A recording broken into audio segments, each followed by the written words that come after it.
the sand out and putting it in the main aquarium. And I get down to the bottom. Oh, look at this. Look at all that nasty detritus. That's what's waiting for us under the sand bed or in the sand bed.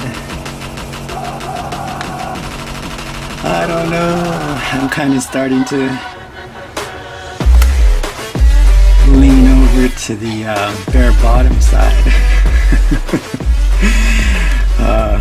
What do you guys think? Let me know. So you can see these are the containers. I just pulled them out of the area. They're filled with water and sand, so I'm probably going to make a mess here. Whoa. Got to balance. Alright. I'm good to drop it, I think.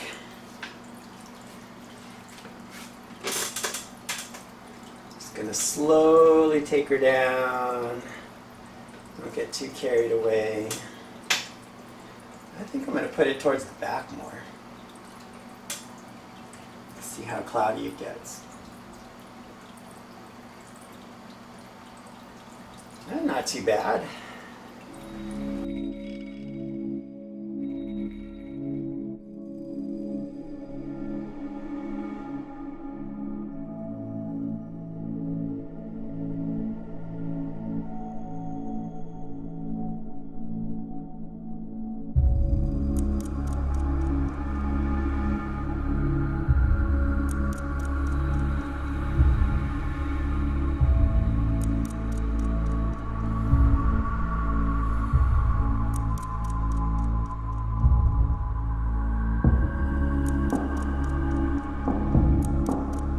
That's some serious ocean swimming there, huh?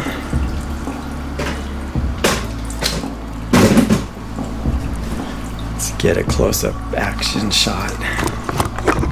Action Jackson. So it's a little bit cloudy in there, but my little nano filter ought to clean that up. This is the dark abyss. See that pump I have going there? That's the action. It's a little too much action. Picked that up for like 15 bucks on Amazon, or 17 or something like that. Anyway, when I get that going, it's way too strong. So I think maybe pick up a $10 pump, right? Put that in there, or should I fork out the big bucks for a Jabao, 120 bucks? Or the real big bucks for knockoff supposed amazing water turnover. Can't remember the name of those stupid pumps. There's no way I'm forking out 400 bucks for a pump to circulate the water in this thing. I'd rather look at these ugly things all day long than fork out 400 or 500 bucks. Ah. Even if I was a billionaire, there's no way. We have a couple of projects that we want to accomplish. The first one, to pick off an easy one. I'm going to take this foam that I got. I was hoping on the Jabao that we've got going over here, a little project. You see that? The gyre Jabao? Anyway, what we're going to do is cut a little piece of this foam and wrap it around that, so that way the water that's coming into that gets funneled through our little nitrate factory. A lot of people like to call stuff like this a nitrate factory, but I think I like to refer to it rather, and in my mind I think of these things, everything in the tank, as an ammonia killer, right? It's going to translate the ammonia to nitrite, and that's going to go to nitrate. And so, in actuality, everything in the tank, including the rock, live rock, everything is a nitrate factory, because everything that's in there has the bacteria, the nitrifying bacteria on it, and it's converting ammonia into nitrate.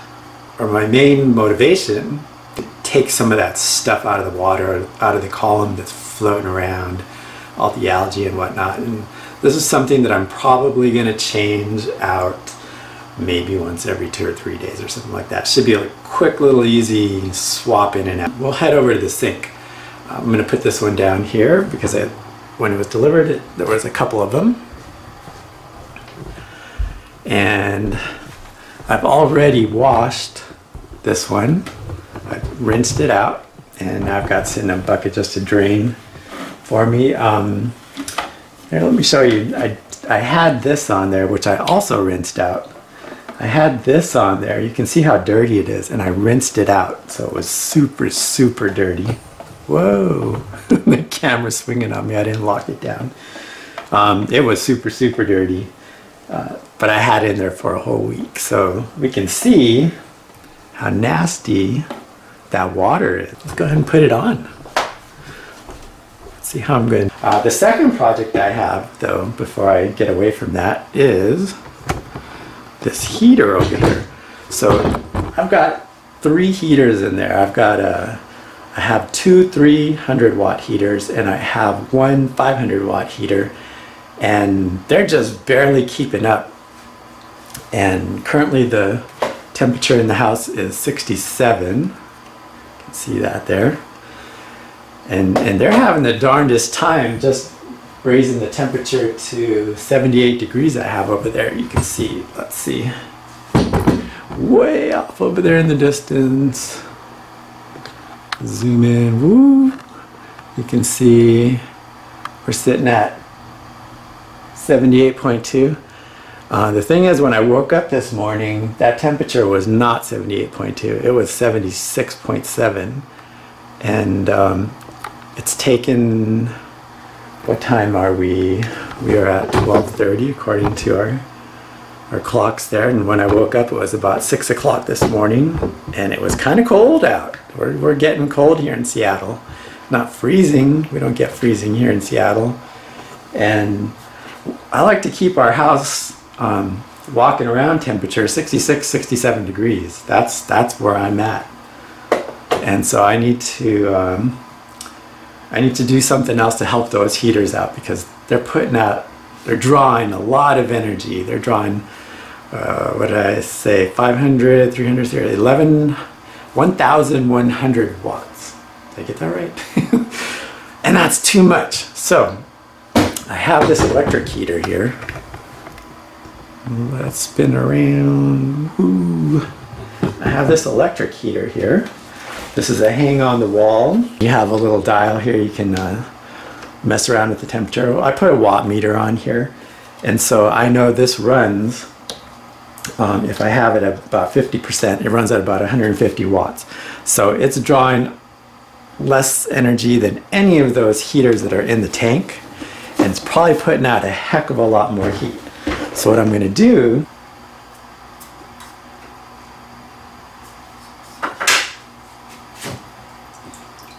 look at that. It's got macroalgae. It's just collecting all my macroalgae. And we have our pump, or our power head. And this guy, it's got some room in the back. Right? So like you can take this and then you can turn it whichever way you want. But the water gets sucked in through here. It also gets sucked in through the top, I noticed, when I had the sponge on there. So you're going to see this. The sponge doesn't cover the entire thing. What I might do is cut it in 2 pieces, right? Oh, that might be a pretty good idea. Oh, look at that. The magnet's coming in handy. If I do this, tuck it in, I can get the top and bottom in the same little bang.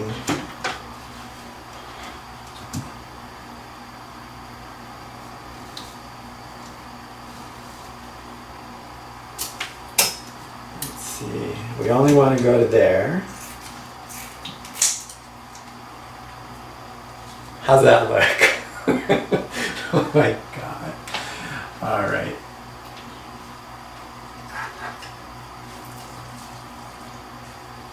I really like how simple this is. Okay, so we've got that accomplished. Let's turn that bad boy on. Get the wires all hidden. Okay, before I plug it in, I think I'm good to go.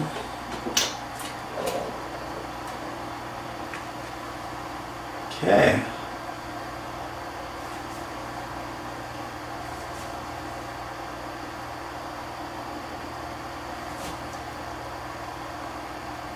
I'm not sure where it's getting those bubbles from. Maybe it's in the sponge. But you can see it clearly got that water moving.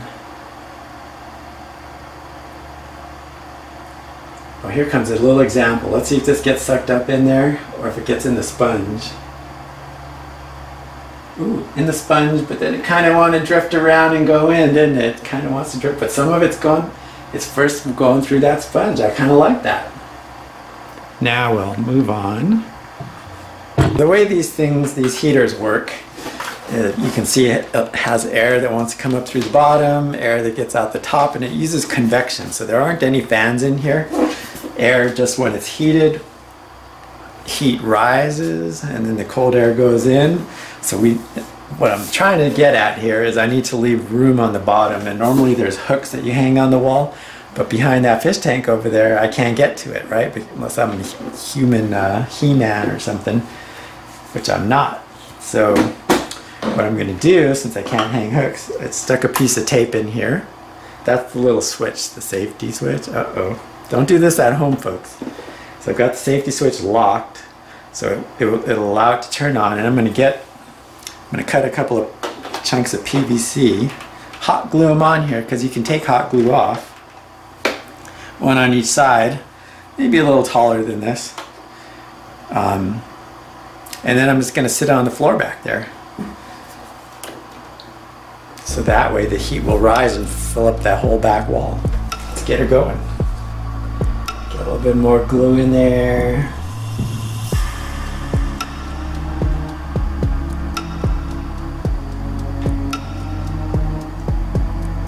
I gotta just let that cool down.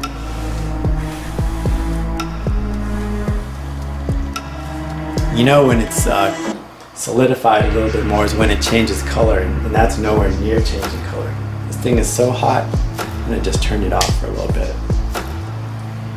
So this is the stuff that I had in the living room floor before I threw down the real hardwood. Get this guy going.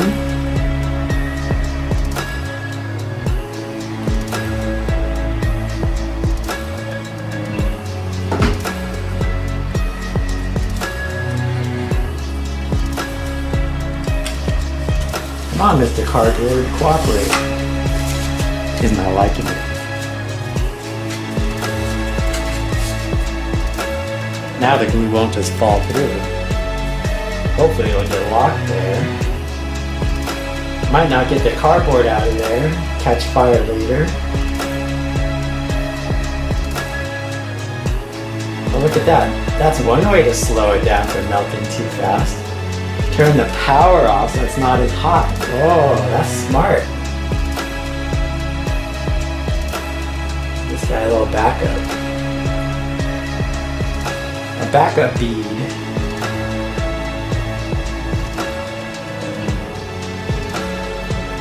Should have thought of that in the beginning. All right. Now we have feet. We're just gonna give it maybe 5 minutes to solidify, and we'll drop it back behind the tank. It's finished drying. You can see the little feetsies are on there. They're on there pretty good. I'm gonna put it in backwards because the cord is on this side, and the fish tank really doesn't care if it's forward or backward as long as heat's coming out of it. Life is too enjoyable when it's difficult. Look at that. That fits back there so nicely. There it is. And the little feetsies are keeping it off the ground. I'm not sure. I think if I put the camera up against the wall, that means I have to close the lens, which means it's going to turn the camera off. So sorry about the sideways view there. But there it is. I only have it about 1.5 feet in, but it'll keep the left side of the tank warm. And that's really all we need because we have our jabal pushing that water ever so swiftly. And we know that because we can see the flow on our GSP. Look at that. It's going over the top and just getting sucked right on back. And we can also see the flow as we look at our pom-pomzania. There might be a little too much flow on there. That thing's huge. It's beautiful. I love it. I love pom-pomzania. All right, that's enough. We had accomplished two jobs today, kind of. Help! Spicy Reef here, signing off.